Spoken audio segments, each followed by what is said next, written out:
So, so I think we should start with the after the refreshment break. Yeah, we will start with the topic of self-regulation in online learning.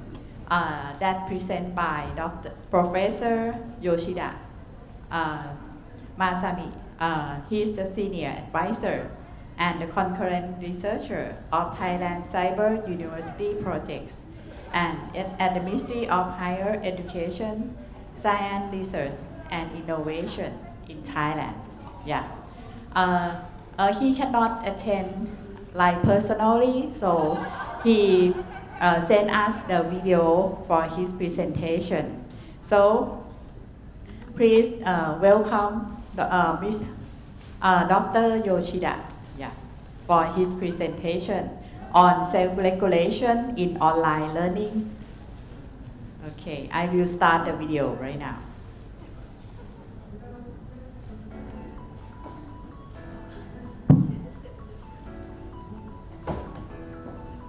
The sound is not. It's not. The sound is.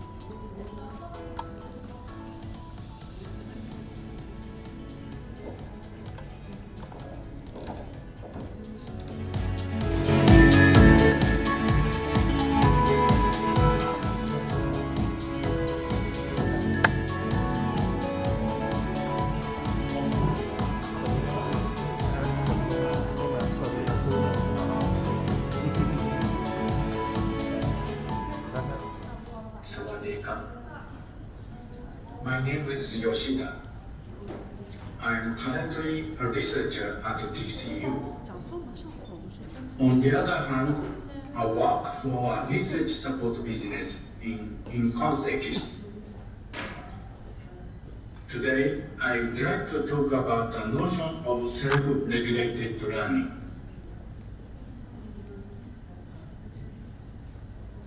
First, there is an imperative notification that the self-regulated learning is sometimes viewed as an intrapersonal activity. However, this is done from perspective of observing learners engaged in self-regulated learning, and from the perspective of learners. Self-regulated learning is an interpersonal form of learning.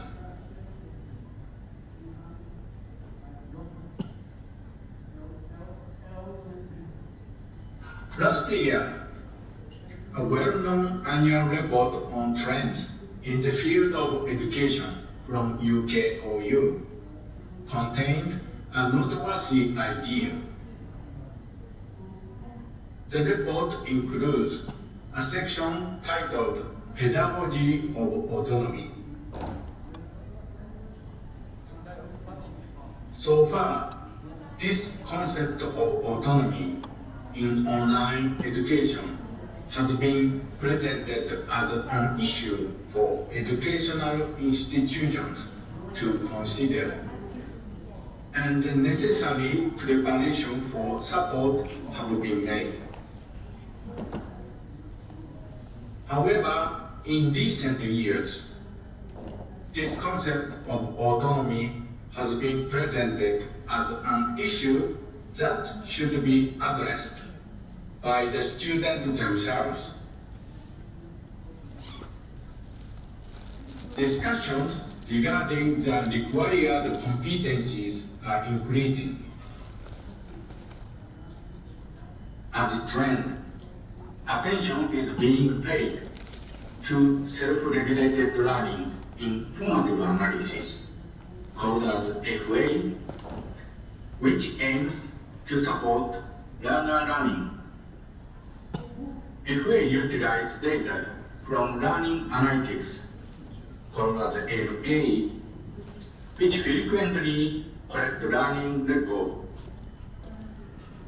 As a consequence, self-regulated learning has gained in importance. Hence, self-regulated learning today has an evident focus on learners.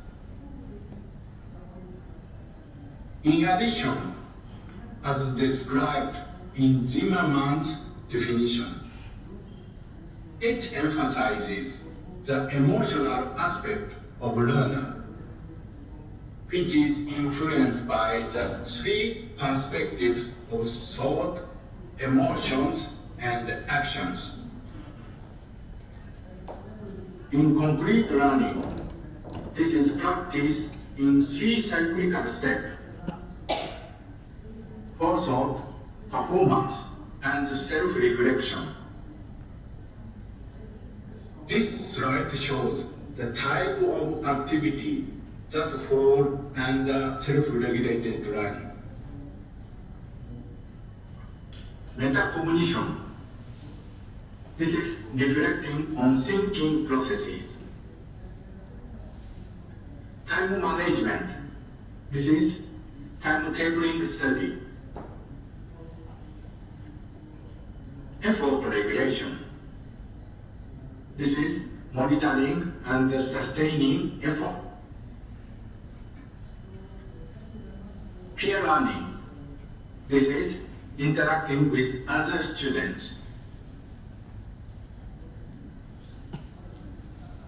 Elaboration is making links between materials. Rehearsal is understand and learn materials thoroughly.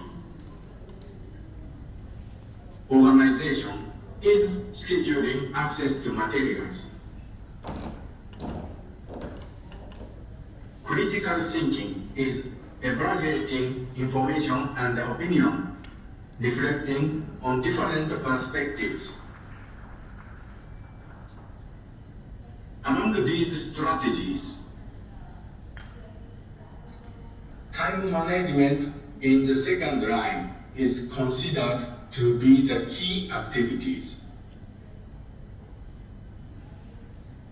Furthermore, the concept of self-regulated learning also includes other activities, such as peer learning, which involves communication with others and managing materials and resources that exist in the organization.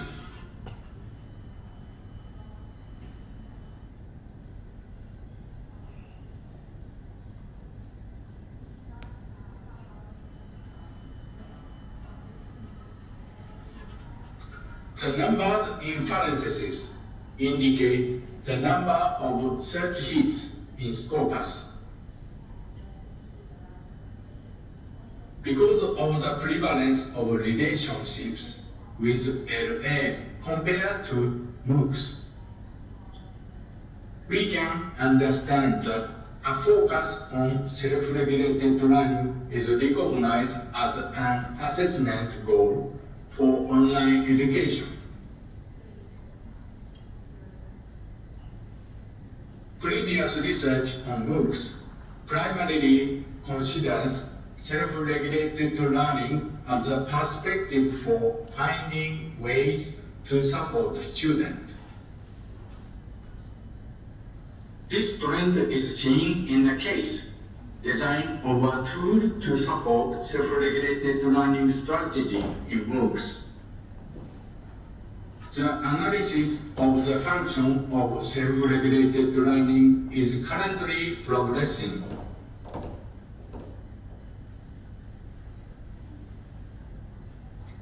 In contrast, development in the field of LA are progressing, including proposed research for evaluation purposes. More detailed information is presented later in the following slides.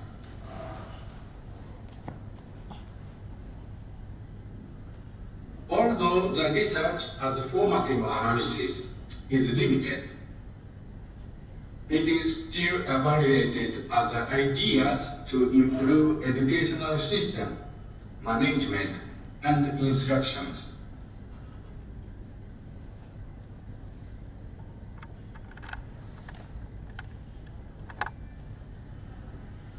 Let me articulate self-regulated learning for MOOCs in more detail.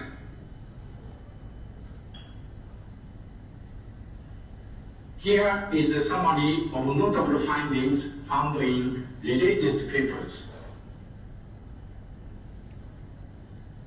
A case was reported where a student had a weakness in self-regulated learning, which led to dropping out of studies. Self-regulated learning requires both the ability and the desire to learn. Self-efficacy affects participation and continuity.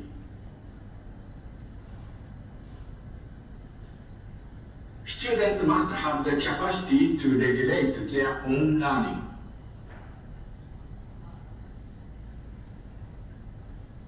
Self-regulation support from the platform.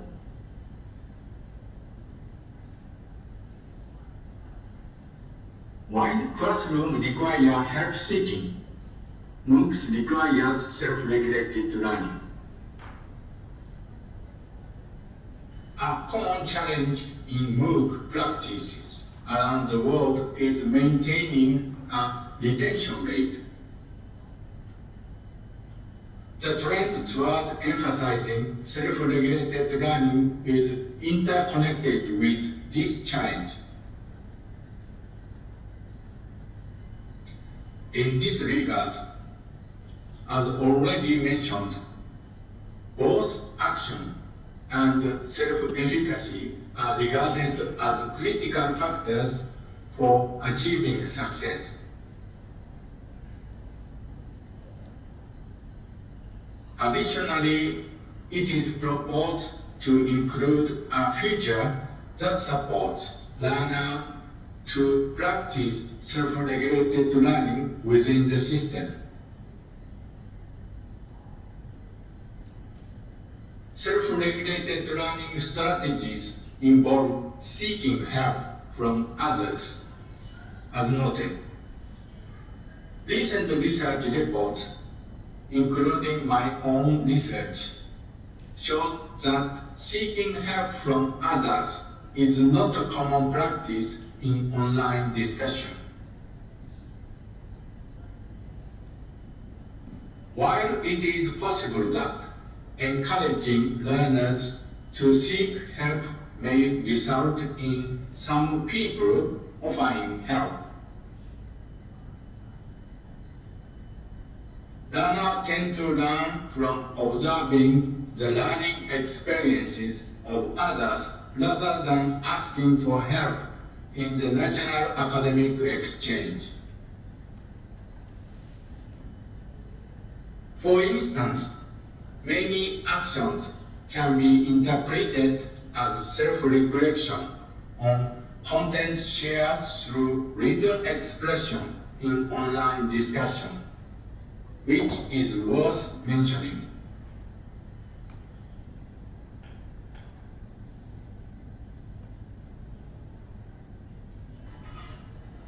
In an earlier slide, the cross connection between learner autonomy and self-regulated learning was mentioned.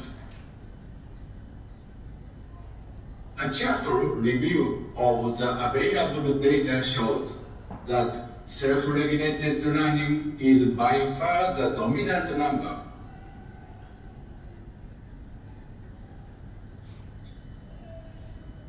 The finding encompasses a range of research topics closely associated with learner autonomy, including situated learning, flow theory, motivation theory, self-determination theory, learning disposition, self-concept and self-efficacy theory, self-expectancy, and student approach to learning.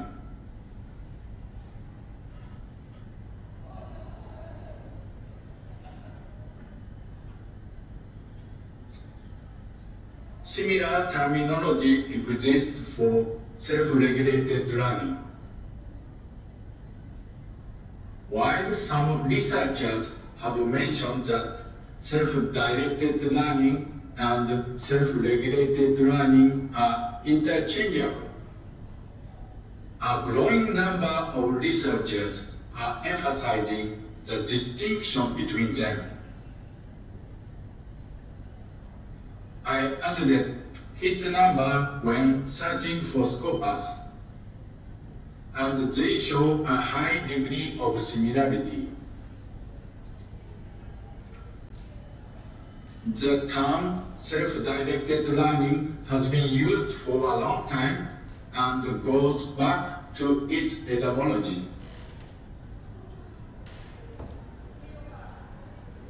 Due to the increasing emphasis on online learning and the corresponding competencies, the previously used term self-directed learning is used to characterize the necessary learner properties in the learning setting from external point of view. However, self-regulated learning is now being demonstrated as a feature of learning itself.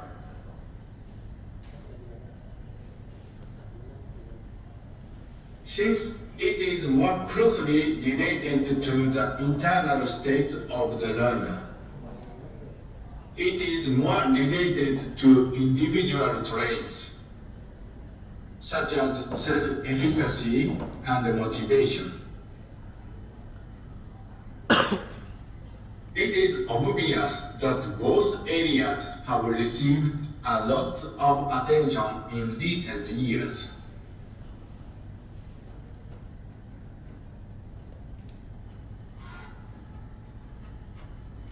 In this section, the research framework for self-regulated learning is presented. The diagram on the right illustrates the layers. Educational theories such as connectivism mediate learning environment such as MOOCs. Moreover, self-regulation plays an important role in this particular activity. The ultimate goal is to develop the concept of student. Until recently, there was little research on MOOCs that focused on the self-regulation layer. But it has increased rapidly. Activity of the learners in this layer are categorized and reported. The table on the left shows this information. There are 7 strategies. Goal setting is learners must have educational goals and exert the effort to achieve them. Monitoring is to engage in metacognitive monitoring of own learning processes. Self-evaluation, evaluation of own work. Help seeking allows learner to ask others.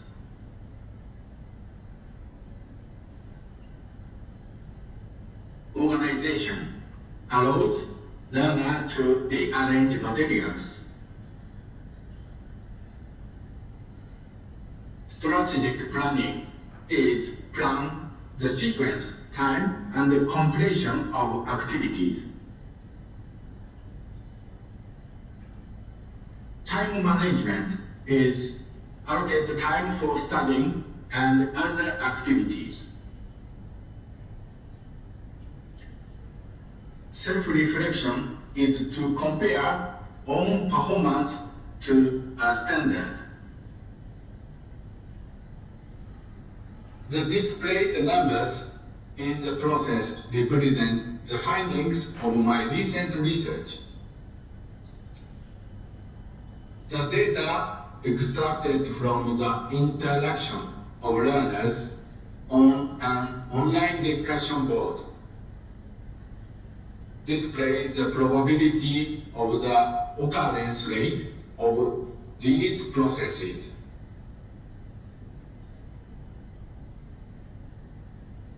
There was no count in strategic planning, time management, and health thinking. While these behaviors may present in individuals, they were not expressed to others during the learning exchanges. It was observed that self-reflection was most common. This would be common trait among Asian students. Instead of seeking help, they expressed opinions through self-reflection after behaving as lookers. This discussion seems natural to us. Assuming that the learning task is an open-ended question that does not limit within the activity of knowledge acquisition. The research objective was to identify the confounding factor between two statistical indicator data available in World Bank database. Because the common sense and pre-acquired knowledge are applied as a default answer among students, it is imperative to revise them. This promotes the emergence of self-reflection in scholarly discussions.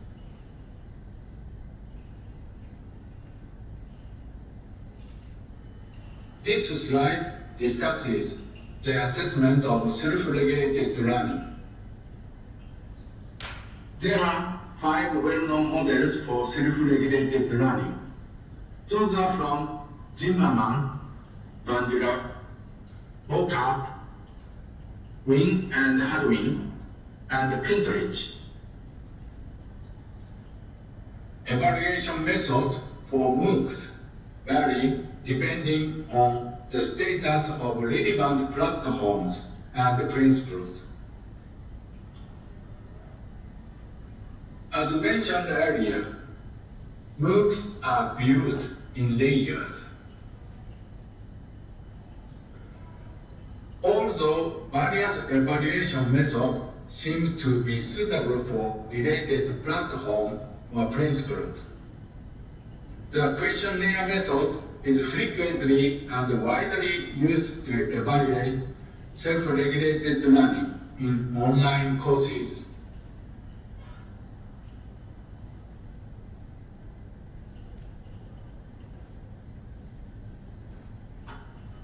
Finally, I would like to provide cases of questionnaire method used in self-regulated learning in MOOCs.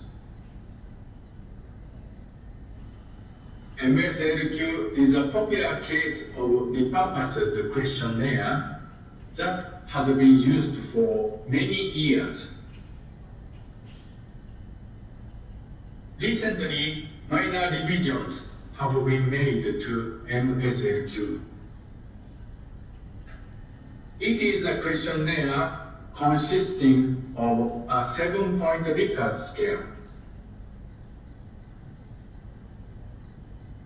The OSLQ is a 53-item online questionnaire that extends the MSLQ.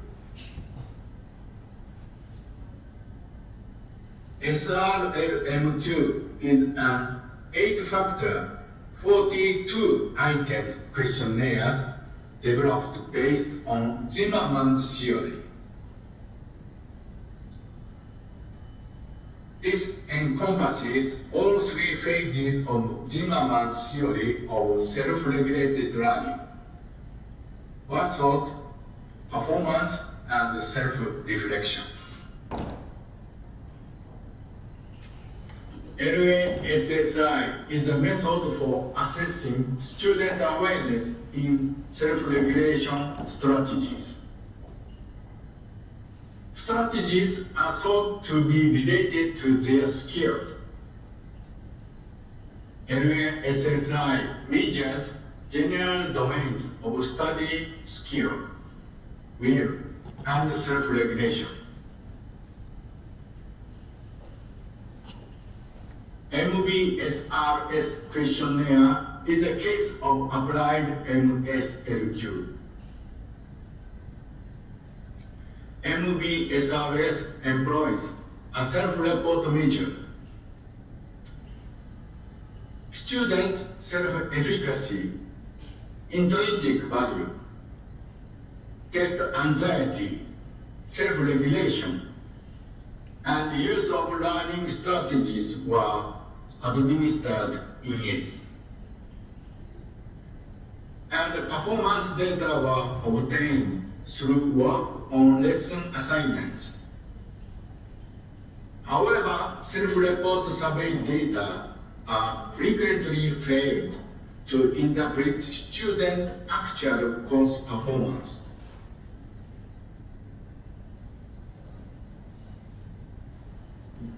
This is the end of my presentation. The materials in the slides involve a variable link. Please download it from the QR code provided here and utilize it. In future MOOCs assessment, examining the intrapersonal aspect of learners on both the learning analytics and formative analytics sides will be predominant. Therefore, please make the necessary preparations.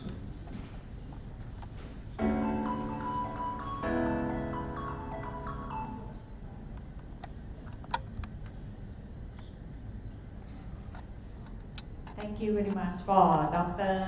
Masami, Yoshida Masami, for his presentation on self-regulation and self-directed learning. He provides many useful resources for us if all us want to study about self-directed learning or self-regulation. Because one of my paper also study on like self-directed learning for adult learners. That is very good to continue for our studies. Okay, thank you. Please give a big applause for Dr. Masami.